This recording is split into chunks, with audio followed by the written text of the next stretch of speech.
कृपया चैनल को सब्सक्राइब करें। धन्यवाद। जय श्री हरि विष्णु। प्रभु श्री लक्ष्मी नारायण आप सभी पर सदैव ही अपनी कृपा बनाए रखें। मित्रों, आप सभी को पुण्य फलदायिनी देवशयनी एकादशी की हार्दिक शुभकामनाएं। 24 एकादशी तिथियों में से एक है देवशयनी एकादशी। इस एकादशी का व्रत केवल मृत्यु लोक ही नहीं बल्कि तीनों लोकों में अत्यंत ही प्रसिद्ध माना गया है। ब्रह्मा वैवर्त पुराण में देवशयनी एकादशी के विशेष महात्म्य का वर्णन किया गया है। इसी एकादशी से चातुर्मास का आरंभ माना जाता है। इस अवधि में कोई भी शुभ कार्य जैसे विवाह आदि नहीं किया जाता। मान्यता है कि इस दिन से भगवान श्री हरि विष्णु माता लक्ष्मी के साथ क्षीर सागर में शयन करने के लिए चले जाते हैं और फिर 4 माह बाद उन्हें योग निद्रा से उठाया जाता है। उस दिन को देवोत्थानी एकादशी कहा जाता है और इस बीच के अंतराल को ही चातुर्मास कहा गया है। हमारे पुराणों में भी यह वर्णित है कि इस एकादशी का व्रत करने वाले व्यक्ति को जीवन में सदा ही सुख, समृद्धि और आनंद की प्राप्ति होती है। इसलिए मित्रों, अगर आप भी अपना एकादशी का व्रत सफल बनाना चाहते हैं तो इस दिन सच्चे भक्ति भाव से एकादशी का व्रत संपन्न करें और अंत में कथा का श्रवण अवश्य ही करें, क्योंकि बिना कथा श्रवण किए यह एकादशी का व्रत पूर्ण नहीं माना जाता है।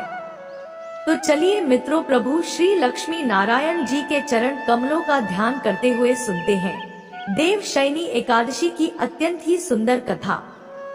एक समय की बात है, धर्मराज युधिष्ठिर श्री कृष्ण से कहते हैं, हे कृष्ण, हे मुरली मनोहर, आप सर्वज्ञ है, आप सर्व ज्ञाता है।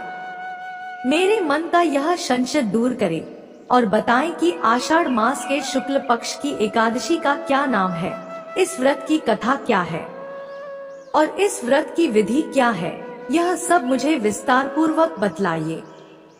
श्री कृष्ण कहने लगे, हे धर्मराज युधिष्ठिर, तुमने मनुष्य कल्याण के लिए बहुत ही उत्तम प्रश्न पूछा है। मैं आपको इस एकादशी व्रत का महात्म्य कहता हूँ, सो आप ध्यान पूर्वक सुने। आषाढ़ मास के शुक्ल पक्ष की एकादशी का नाम देवशयनी एकादशी है। इस एकादशी के दिन भक्तों को सुबह जल्दी उठकर दैनिक क्रिया आदि से निवृत्त होकर स्नान करना चाहिए। इसके बाद घर के मंदिर में धूप दीप प्रज्वलित करें और मेरे स्वरूप यानी कि भगवान विष्णु का गंगा जल से अभिषेक करें। भगवान विष्णु को पुष्प और तुलसी दल अर्पित करें, आरती करें, भगवान को भोग लगाएं और साथ ही माता लक्ष्मी की पूजा भी करें।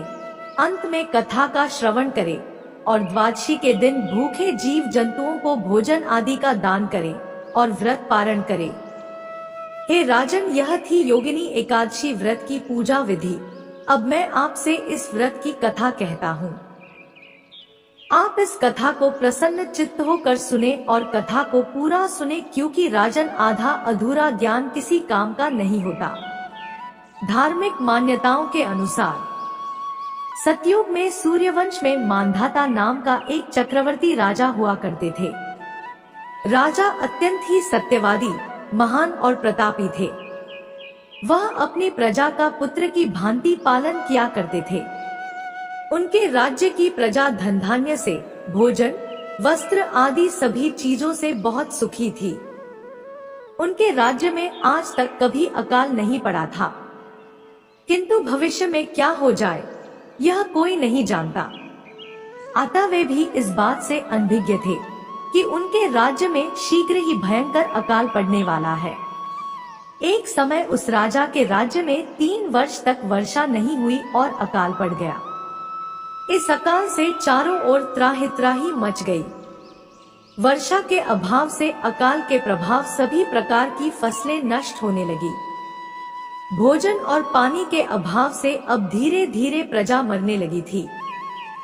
साथ ही धर्म पक्ष के कार्यों जैसे यज्ञ, हवन, पिंडदान, कथाव्रत आदि में भी कमी हो गई, क्योंकि जब मनुष्य पर मुसीबत पड़ी हो तो धार्मिक कार्यों में प्राणी की रुचि नहीं रह जाती है। राजा तो इस स्थिति को लेकर पहले से ही दुखी थे। एक दिन प्रजा ने राजा के पास जाकर अपनी वेदना की दुहाई दी और कहा कि हे राजन, आप हमारे पालन पोषण करता हो, आखिर हमने ऐसा कौन सा पाप कर्म किया है जिसका दंड हमें इस रूप में मिल रहा है। राजन, कोई ऐसा उपाय बताओ जिससे प्रजा का कष्ट दूर हो सके।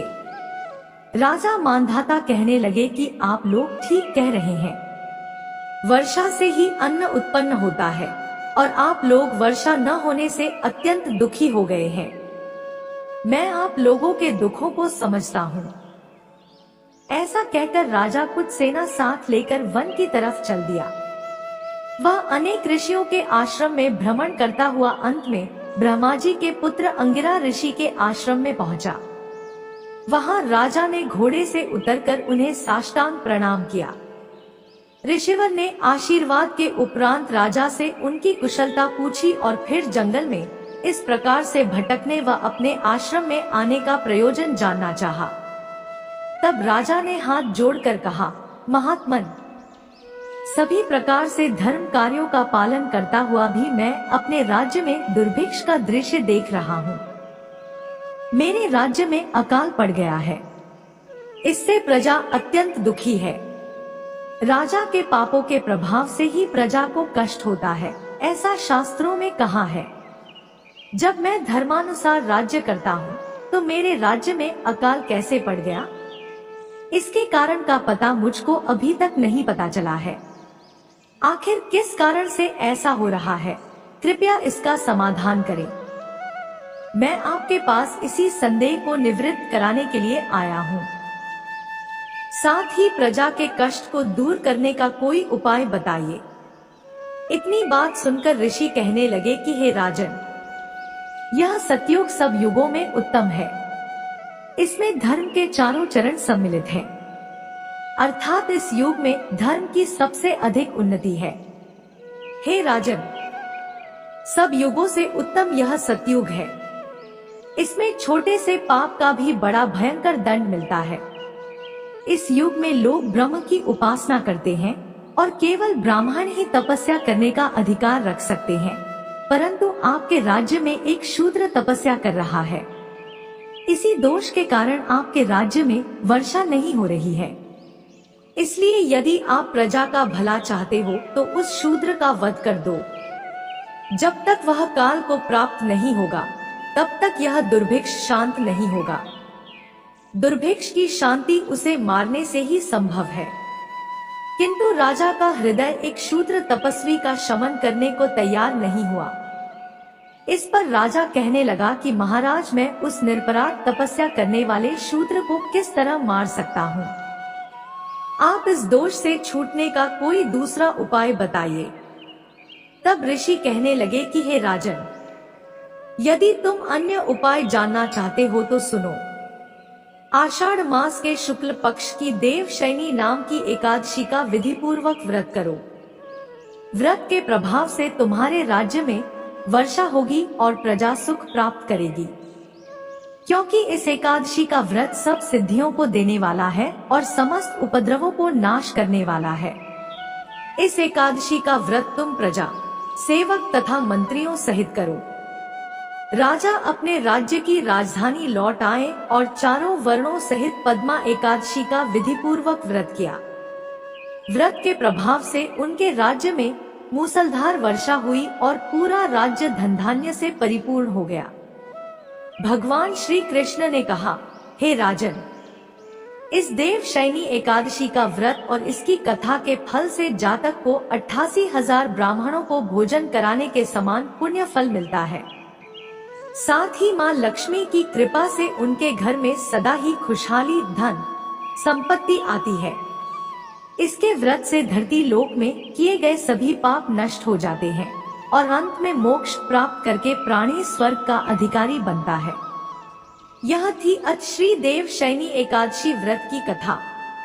तो बोलिए मित्रों, श्रीमन नारायण नारायण हरि हरि, श्रीमन नारायण नारायण हरि हरि।